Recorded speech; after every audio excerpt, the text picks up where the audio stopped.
대한민국의 농구 선수 출신 젠 감독, CN 방송인, 1980년대와 90년대를 아우른 그 시절 최고의 농구 대통령으로 군림하면서 한 시대를 풍미하였던 농구 선수 허재입니다. 최고의 농구 선수라는 수식어가 부족할 정도로 중앙대학교와 기아, 엔터프라이즈를 대표하는 최고의 프랜차이즈 스타로서 군림하였으며 현재는 다양한 예능과 방송 출연을 이어나가고 있는 농구 선수 겸 감독, 방송인 허재의 프로필을 먼저 알아보자면 생년월일은 1965년 9월 28일생으로 올해 나이는 56세입니다. 강원도 춘천시 출신으로 신체 키 188cm이며 몸무게 87kg으로 알려져 있습니다. 혈액형의 경우 O형인데요. 학력은 상명초등학교, 용산중학교, 용산고등학교 졸업 이후 중앙대학교 체육교육학 학사로 알려져 있습니다. 선수 시절 포지션은 슈팅가드였으며 전주 KCC, 이지스 감독과 국가대표 농구 감독직 또한 수행하였습니다. 현재의 소속사는 스타이즈 엔터테인먼트이며 데뷔는 지난 1988년 기아 자동차 입단을 통해 농구 팬들에게 알려지게 되었으며 주요 수상 경력으로는 2019년 12월 SBS 연예대상, SBS 챌린저상에 선정된 바 있으며 2018년 제18회 자카르타 팔렘방 아시안게임 대한민국 남자농구 국가대표 감독으로 역임한 바 있습니다. 유재학, 정덕, 화, 한기범, 김유택과 더불어 허재가 기아자동차에 입단하게 되면서 그 당시 활용점검을 찍게 되었으며 이후에 도 1990년대까지 허동택으로 이어지는 최고의 농구 선수로서의 시절을 보낸 바 있습니다. NBA 선수로 비유하지만 마이애미 히트에서의 고란드라 같이 각 포인트 가드로서 가장 흡사한 플레이를 보여준 바 있는데요. 주요 방송 출연작으로는 뭉쳐야 산다, 18억 개인, 정글의 법칙, 외식하는 날이 체험, 삶의 현장, 식탁의 기사, 자, 연스럽게 등 다양한 드라마, 예능 등에 출연하여 활동을 보여주신 바 있습니다. 기본기에 충실하면서 드리블과 페이크 동작을 섞은 화려한 드리블까지, 그리고 비하인드 백드리블과 유로스텝이라고 하는 지그재그 무브의 순간적인 스핀 무브의 크로스오버까지 드리블의 귀재라는 말이 부족할 정도였는데요. 양문의 감독이 이끈 농구 명문 용산중학교에서 주전으로 기용되어 1학년 때에는 전승, 2학년 때에는 판정분규로 인한 몰수게임으로 이관왕,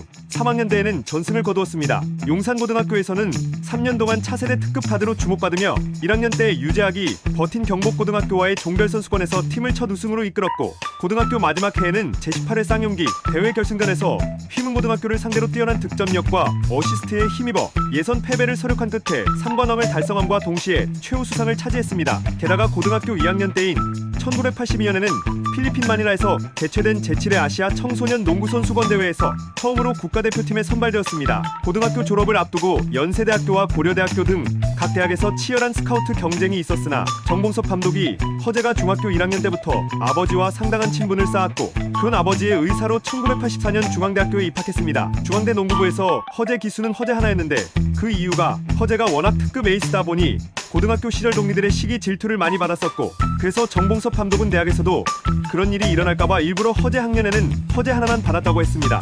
연세대나 고려대보다 상대적으로 느슨한 팀 분위기 속에서 온갖 테크닉을 익히고 만들어냈고, 이렇게 쌓아올린 것들은 농구대잔치에서 터져나오게 됩니다. 당시 1984년에서 85년 농구대잔치에 처음 참가한 허재는 1학년으로서 팀의 포인트 가드를 맡아 경기당 39분 30초를 뛰면서 평균 24득점 8리바운드 6어시스트를 기록하는 여러모로 놀라운 활약을 했고, 신인상, 어시스트상, 인기상을 모조리 휩쓸었습니다. 대학 4학년 때는 선배인 김유택도 없고 한기범도 없는 팀 상황에서 센터 포지션을 맡으며 자신이 참가한 대학농구 대회에서 모두 우승했고, 한 대회에서는 단국대를 상대로 전반에만 팀 전체 득점인 54점, 최종적으로 75점을 넣는 기록을 올렸습니다. 4학년 시즌에는 중앙대의 정봉섭 감독이 이전 시즌에 있었던 심판들의 편파 판정에 불만을 품어 농구대잔치 출장을 거부했었고, 이로 인해 허재가 없는 농구대잔치는 관중이 줄었다는 말이 나올 만큼 어마어마한 인기를 구가했었습니다. 허재가 대학을 졸업할 당시 실업팀들은 계약금으로 몇 억씩을 불러대며 허재를 자신들의 팀으로 스카우트하려 했으나 허재는 정봉섭 감독의 영향하에 대학 선배인 김유택과 한기범이 있던 기아자동차에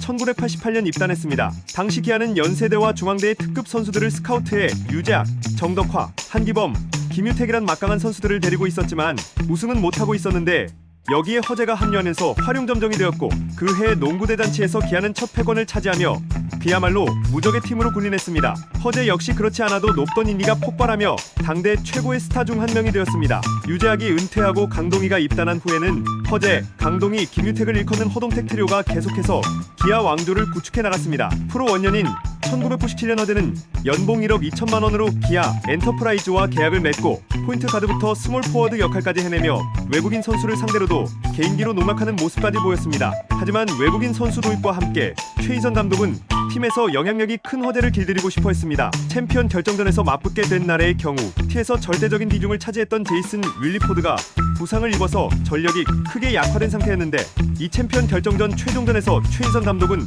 허재를 전혀 기용하지 않고도 팀을 승리로 이끌어냈고 관중들의 허재 연호 속에도 불구하고 코트 위에 서지 못했다. 하지만 플레이오프에 들어와서 기아가 가장 큰 위기를 맞았던 것은 동양과의 4강전이었는데 허재를 선발로 기용하지 않았던 5차전에서 동양과 접전이 이루어지자 결국 허재를 2쿼터에 기용해 점수차를 벌려 리드하게 만들어 놓았습니다. 그러자 감독은 허재를 3쿼터에선 다시 벤치에 앉혀두었는데 동양이 턱밑까지 추격해오자 4쿼터에 다시 허재를 기용하고 승리하게 만들었습니다. 허재는 2쿼터만 뛰고도 35득점을 올려 수훈갑이 되었고 기아는 결승 진출을 하게 되었습니다. 이 시즌에 허재는 스포츠 서울이 주관하는 프로농구 대상에서 베스트 스몰 포워드 상을 수상했습니다. 1998년 허재는 정인교와 트레이드되어 나래 블루버드로 이적했고 풀 플레이오프로 이끌면서 활약을 펼쳤습니다. 누가 막아도 상대가 어느 팀이라도 허재 단 한 명의 힘으로 팀을 승리로 이끌기도 했지만 이미 허재는 시즌 내내 그런 활약을 펼칠 수 없는 나이가 되어 있었습니다. 패배가 쌓여가면서도 허재는 자신의 힘으로 이룬 우승을 맛보겠다며 코트 위에서 버텨나갔고 코트 위 최고의 노장이 되어가면서도